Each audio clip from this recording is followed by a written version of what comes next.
दोबारा आती हूँ चौहान साहब, मैं आपकी तरफ आ रही हूँ। हमने वहीद हैदर साहब को भी सुना, तो चौहान साहब एक और सवाल कि जो स्पीकर पंजाब असम्बली है उन्होंने तो ये तक कह दिया है कि जी कल असम्बली तहलील नहीं होगी, शायद अब ये मामला जो है जनवरी तक चला जाएगा। तो पंजाब असम्बली तहलील अगर नहीं होती तो केपी के असम्बली भी तहलील नहीं होगी, और कौमी असम्बली से इस्तीफों के लिए स्पीकर ने पीटीआई अरकान को तलब कर लिया है। तो मतलब कि जो सारे मामला थे चौहान साहब ये ताखीर का शिकार होते जा रहे हैं, तो आपको ये बेमायनी सा नहीं लगता है? दूसरा ये भी एक पॉइंट के स्पीकर पंजाब असम्बली एतमाद के वोट से इनकार करें या फिर वक्त मांग रहे हैं, ये कुछ स्मार्ट स्ट्रैटेजी क्या समझ आ रहा है आपको?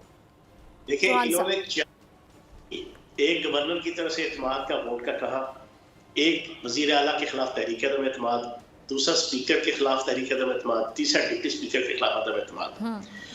हम ये कह रहे हैं कि एतमाद वाला तो वो रूलिंग दे दी कि ये इलीगल है। ये जनाब जो मैंने आपके सामने लाहौर हाई कोर्ट की जनाब एक हेयरिंग की जनाब रूलिंग रखी है, उसमें 10 दिन का कम अज कम मजदूर वोटों केस है ना, उसके अंदर उन्होंने कहा हुआ है कि एतमाद के वोट के लिए कम अज कम गवर्नर इनका मौका देगा।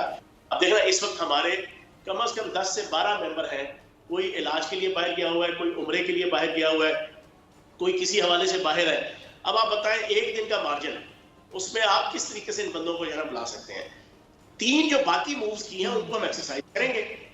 तहरीक अदम एतमाद का एक तरीकेकार होता है, उसमें जब जिन लोगों ने सबमिट करवाई है तहरीक अदम एतमाद, अगर वो 100 बंदे हैं, उन 100 बंदों की पहले तो रेक्टिफिकेशन करनी है स्पीकर सेक्रेटेरिएट ने। उन्होंने उनको बुला के ये रेक्टिफाई करना है बाकी ये जो साइन हुए हैं ये 100 बंदों के खुद हुए हैं कि इनकी तरफ से किसी ने कर दिए हैं। उसके अंदर तकरीबन 1 हफ्ता 4 दिन उस पर लगेंगे। जब वो 100% क्लैरिफाई, रेक्टिफाई, वेरीफाई हो जाएंगे, फिर उसके बाद टेकअप कर लेगा जनाब स्पीकर सेक्रेटेरिएट। उसके बाद 3 दिन से लेके 7 दिन के अंदर उस पर वोटिंग होगी। तो पहला प्रोसेस तो आपका वजीर आला की तहरीक है, वो आपका तकरीबन 7, 8, 10 जनवरी तक जाएगा। उसके बाद आ जाएगा जनाब स्पीकर का, उसके बाद आ जाएगा डिप्टी स्पीकर का। तो ये आपका तकरीबन महीना सवा महीना जो है इस प्रोसेस रखिएगा। ठीक है, ठीक है। अच्छा वहीद हैदर साहब, मैं